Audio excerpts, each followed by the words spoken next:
यही नोटिस है दोस्तों विद्यालय द्वारा समय समय पर आदेशित नियमों, आदेशों एवं पत्रों का समेकन जो विद्यालय संचालन के मूलभूत बिंदु हैं। कौन कौन मूलभूत बिंदु हैं दोस्तों?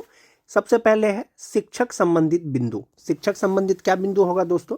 सभी शिक्षक शिक्षिकाओं को समय पर विद्यालय पहुंचना है, सभी शिक्षकों को विद्यालय समय पर पहुंचना है। उसके बाद ई शिक्षा कोष पर उपस्थिति दर्ज करना है, ऑनलाइन अटेंडेंस बनाना है। छदम उपस्थिति या फोटो से उपस्थिति दर्ज करने पर शिक्षक शिक्षिका के साथ साथ प्रधानाध्यापक भी दोषी माने जाएंगे। यदि कोई शिक्षक गलत तरीके से अटेंडेंस बनाते हैं, ऑनलाइन अटेंडेंस बनाते हैं, तो शिक्षक के साथ साथ में प्रधानाध्यापक भी दोषी माने जाएंगे, उन पर भी कार्रवाई होगी।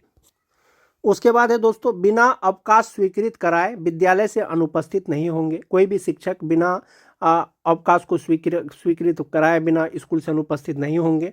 प्रभारी प्रधानाध्यापक द्वारा अवकाश स्वीकृत करने में परहेज नहीं किया जाएगा, यानी कोई भी प्रधानाध्यापक दोस्तों अवकाश को स्वीकृत करने में आनाकानी नहीं करेंगे, लेकिन एक समय में अधिकतम 10% से ज़्यादा शिक्षकों को अवकाश नहीं दिया जा सकेगा।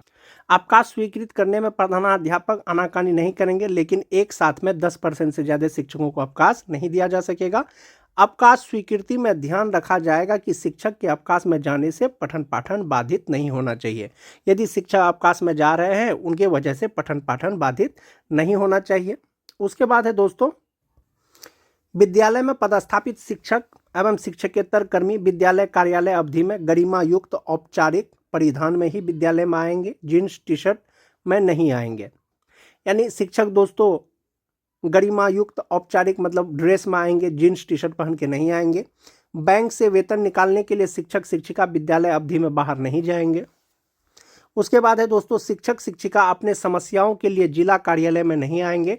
कोई भी समस्या लेकर के दोस्तों शिक्षक शिक्षिका को जिला कार्यालय नहीं जाना है, वे अपने समस्याओं से संबंधित आवेदन अपने प्रखंड शिक्षा कार्यालय में समर्पित करेंगे, जिस पर संबंधित प्रखंड शिक्षा पदाधिकारी समस्या का समाधान करेंगे। यदि आवश्यकता हो तो उसको जिला कार्यालय में अग्रेषित करेंगे, जिसका समाधान जिला कार्यालय से किया जाएगा। किसी भी शिक्षक को कोई परेशानी हो, कोई दिक्कत हो, वो जिला कार्यालय नहीं जाएंगे, वो आवेदन अपने बीआरसी में देंगे और प्रखंड शिक्षा पदाधिकारी उसके समस्या का समाधान करेंगे। यदि उनसे समस्या का समाधान नहीं होगा तो उसको वो अग्रेषित करेंगे जिला, और जिला कार्यालय के द्वारा उनके समस्या का समाधान किया जाएगा।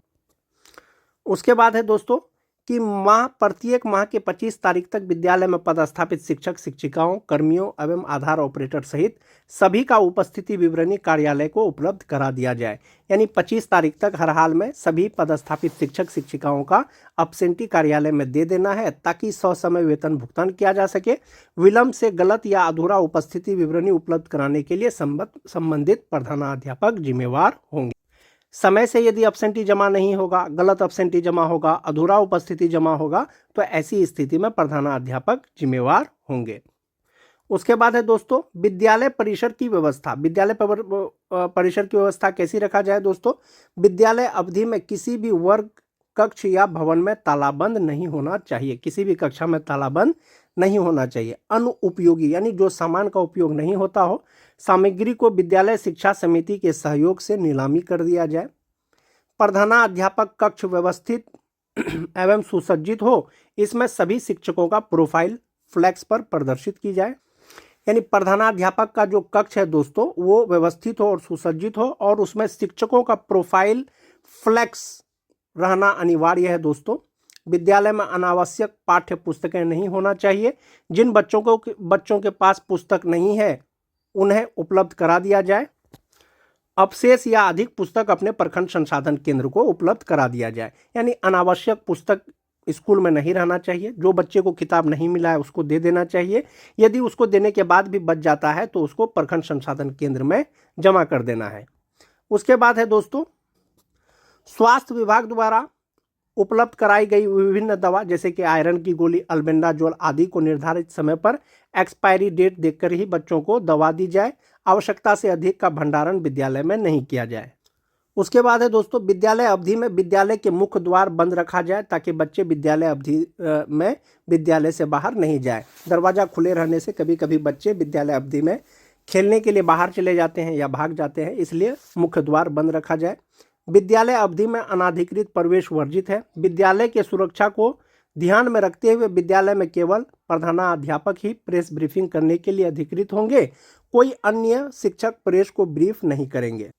यानी विद्यालय में अनाधिकृत प्रवेश वर्जित है दोस्तों। विद्यालय की सुरक्षा को ध्यान में रखते हुए सिर्फ प्रधानाध्यापक ही किसी मीडिया से या किसी से बात कर सकते हैं, कोई शिक्षक जो है प्रेस ब्रीफिंग नहीं करेंगे।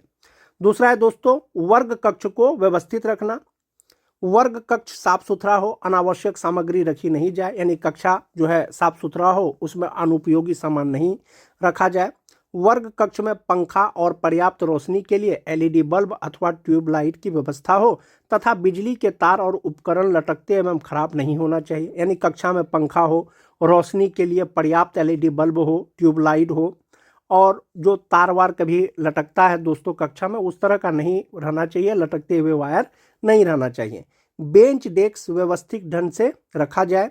ब्लैक बोर्ड का कालीकरण प्रत्येक 3 महीना में किया जाए। सभी प्रधानाध्यापक का यह जिम्मेवारी होगा कि प्रत्येक 3 महीने में ब्लैक बोर्ड का कालीकरण किया जाए। विद्यालय में पर्याप्त मात्रा में चौक डस्टर उपलब्ध हो। समय सारणी प्रत्येक वर्ग कक्ष के ब्लैक बोर्ड के बगल में हो। ये बहुत इंपॉर्टेंट पॉइंट है दोस्तों। जो समय सारणी है दोस्तों, रूटीन है, वो सभी कक्षा में ब्लैक बोर्ड के बगल में लगा हुआ होना चाहिए। सभी बच्चों को पोशाक में विद्यालय आने के लिए प्रेरित किया जाए। उसके बाद है दोस्तों पठन पाठन की व्यवस्था।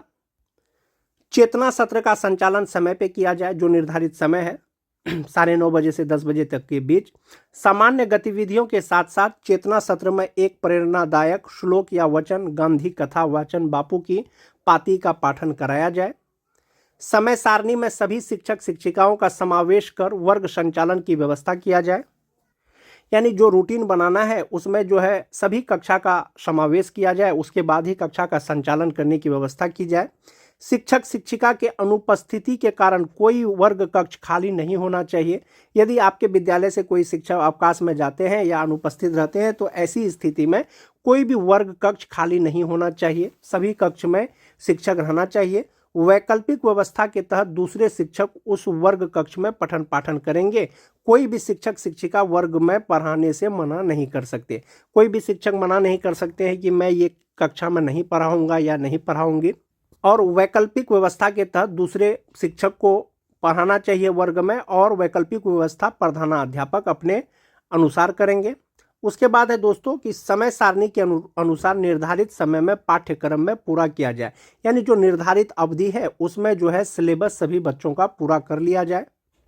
उसके बाद है दोस्तों सभी शिक्षक शिक्षिकाओं के द्वारा पाठ टीका लिखा जाए। यानी लेसन प्लान सभी शिक्षक शिक्षिकाओं द्वारा बनाया जाए एवं पाठ टीका के अनुसार वर्ग का संचालन किया जाए तथा प्रत्येक शनिवार को प्रत्येक शिक्षक शिक्षिकाओं के पाठ टीका का प्रधानाध्यापक प्रभारी प्रधानाध्यापक द्वारा प्रति हस्ताक्षरित किया जाए।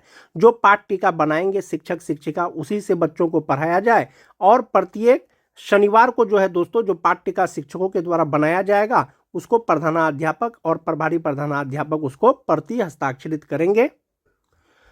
मोस्ट इंपोर्टेंट पॉइंट दोस्तों, प्रधानाध्यापक स्वयं भी पाठ टीका का संधारण करेंगे। जो प्रधानाध्यापक या प्रभारी प्रधानाध्यापक है वे भी पाठ टीका बनाएंगे तथा पाठ टीका घर पर रखे हैं यह बहाना मानने योग्य नहीं होगा। निरीक्षी पदाधिकारी द्वारा मांगे जाने पर पाठ टीका दिखाना होगा। जैसा कि पाठ टीका बनाना सभी शिक्षक शिक्षिकाओं के लिए अनिवार्य है।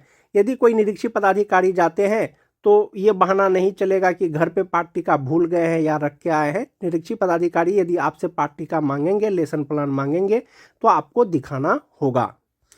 उसके बाद है दोस्तों साप्ताहिक एवं मासिक परीक्षा का आयोजन किया जाए एवं उसकी उत्तर पुस्तिकाएं शिक्षक शिक्षिकाओं द्वारा लाल रंग की स्याही से अवश्य जांच की जाए। यानी मासिक मूल्यांकन करना है, साप्ताहिक मूल्यांकन करना है, और उन कॉपियों का शिक्षकों द्वारा लाल रंग की स्याही से कलम से जांच करना है। जांचने वाले शिक्षक शिक्षिका अपना हस्ताक्षर के साथ पूरा नाम लिखेंगे और तारीख भी लिखेंगे। उसके बाद है दोस्तों सभी बच्चों को गृह कार्य बच्चों को उपलब्ध कराई गई डायरी में अवश्य दी जाए एवं उसका मूल्यांकन भी किया जाए। बच्चों को जो गृह कार्य दिया जाता है दोस्तों उनकी डायरी में भी संधारित किया जाए और उसका भी मूल्यांकन किया जाए। पुस्तकालय एवं प्रयोगशाला का प्रयोग प्रतिदिन समय सारणी के अनुसार किया जाए। प्रयोगशाला और पुस्तकालय का उपयोग करने वाले बच्चों का नाम एवं वर्ग पुस्तकालय तथा प्रयोगशाला में रखे गए पंजी में संधारण किया जाए। यानी प्रयोगशाला का जो प्रयोग जो बच्चे करते हैं दोस्तों एक पंजी में उनका नाम संधारित किया जाना है, जिससे पता चल सके कि किस बच्चे ने किस स्थिति को पुस्तकालय उपयोग एवं प्रयोगशाला में प्रयोग किया और क्या प्रयोग किया। उसके बाद है दोस्तों, सुरक्षित शनिवार का आयोजन विधिवत ढंग से किया जाए। जैसा कि आप सभी जानते हैं, बिहार के सभी सरकारी विद्यालयों में सेफ सैटरडे प्रोग्राम चलता है। उसके तहत जो है सुरक्षित शनिवार का आयोजन विधिवत ढंग से कराया जाना है। विद्यालय परिसर एवं भवन का उपयोग पठन पाठन के अलावा किसी अन्य गतिविधि में नहीं किया जाएगा। विद्यालय का उपयोग, परिसर का उपयोग सिर्फ और सिर्फ पठन पाठन में करना है। उसके बाद है दोस्तों, प्रतिदिन संबंधित वर्ग शिक्षक शिक्षिका द्वारा FLN किट एवं LEP किट का प्रयोग किया जाएगा। जो FLN किट विभाग के द्वारा दिया गया है उसका प्रयोग किया जाना है शिक्षकों के द्वारा। दोनों किट किसी भी परिस्थिति में बक्से में बंद नहीं होना चाहिए। प्रायः देखा जाता है कि FLN किट जो है वो किसी विद्यालय में बंद रहता है, प्रयोग नहीं होता, लेकिन उसका प्रयोग हमेशा किया जाना है। यदि ऐसा पाया जाता है तो संबंधित प्रधानाध्यापक के साथ साथ शिक्षक शिक्षिका भी दोषी होंगे। यदि ये निरीक्षण के क्रम में देखा जाएगा कि FLN किट का प्रयोग नहीं हो रहा है या बक्से में बंद है, तो ऐसी स्थिति में प्रधानाध्यापक के साथ साथ शिक्षक भी दोषी होंगे। विद्यालय में अध्ययनरत बच्चों में वर्ग सापेक्ष शिक्षा एवं गुणवत्ता उपलब्ध कराने की जिम्मेवारी वर्ग शिक्षक शिक्षिका के साथ साथ प्रधानाध्यापक का भी होगा। ICT लैब का उपयोग बच्चों द्वारा नियमित रूप से किया जाए। जैसा कि ICT लैब सरकार के द्वारा खोला गया है स्कूलों में और बच्चों के द्वारा उसका नियमित प्रयोग कराया जाना है। उपयोग करने वाले बच्चों का उपयोग तिथि के अनुसार पंजी संधारित किया जाए। यानी ICT लैब का जो प्रयोग करेंगे बच्चे, उसके लिए भी एक पंजी संधारित करना है। स्मार्ट क्लास व्यवस्थित एवं सुसज्जित होना चाहिए तथा उसका उपयोग प्रतिदिन होना चाहिए। खेल सामग्री अलमारी या बक्से में बंद नहीं होना चाहिए, उसका उपयोग प्रतिदिन बच्चों द्वारा किया जाना चाहिए। उसके बाद है दोस्तों, PM पोषण योजना संचालित विद्यालयों में मेन्यू के अनुसार किया जाए। भोजन बनाने से पूर्व रसोई घर, भंडार घर के साथ साथ रसोई को भी निजी स्वच्छता पर ध्यान दिया जाए। मोस्ट इंपोर्टेंट पॉइंट दोस्तों, भोजन कराते समय बच्चों को जमीन पर ना बैठाया जाए, दरी पर बैठा करके बच्चों को भोजन कराया जाए और शुक्रवार को या रविवार को बच्चों को मौसमी फल और अंडा दिया जाए। अभिलेख की व्यवस्था दोस्तों, प्रधानाध्यापक टेबल पर अनावश्यक अभिलेख जैसे पंजी एवं किताबें नहीं रखा जाए। प्रधानाध्यापक का जो टेबल है उसमें अनुपयोगी सामान या अनावश्यक पंजी नहीं रखा हुआ होना चाहिए।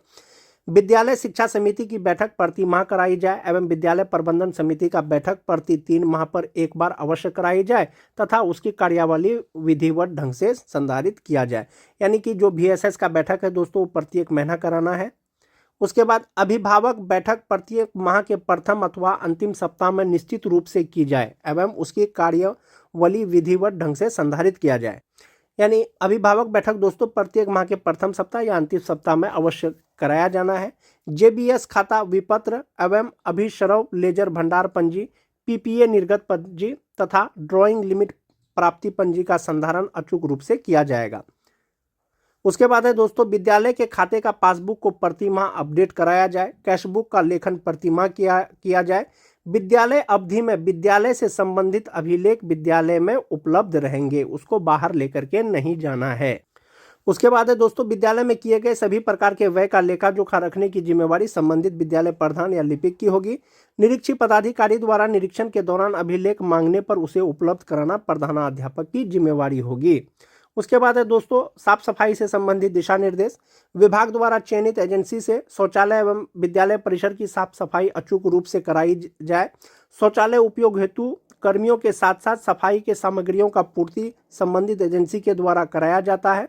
विद्यालय प्रधान के द्वारा सत्यापन के उपरांत ही एजेंसी को भुगतान किया जाए, अर्थात जितने शौचालय की सफाई हुई है उसी के अनुसार सत्यापन किया जाए। दूसरा है दोस्तों, किसी भी परिस्थिति में विद्यालय अवधि में शौचालय में ताला बंद नहीं होना चाहिए। उसके बाद है, शौचालय उपयोग योग्य होना चाहिए, इसका दृढ़ता से अनुपालन किया जाए। पेयजल की व्यवस्था अच्छी होनी चाहिए, विद्यालयों में पेयजल की व्यवस्था अच्छी होनी चाहिए। चापाकल या सबमर्सिबल पंप चालू हालात में होना चाहिए। चिन्हित मध्य माध्यमिक विद्यालयों में अधिष्ठापित वेंडिंग मशीन सैनिटरी पैड की उपलब्धता एवं इंसिनरेटर का उपयोग बालिकाओं द्वारा होना चाहिए। तो ये दिशा निर्देश है दोस्तों, जो विद्यालयों का फरवरी से जांच शुरू होने वाला है। आज के वीडियो में दोस्तों बस इतना ही। वीडियो अगर अच्छी लगे तो अपने दोस्तों में लाइक और शेयर जरूर कर दें। मिलते हैं एक नए वीडियो के साथ, तब तक के लिए धन्यवाद।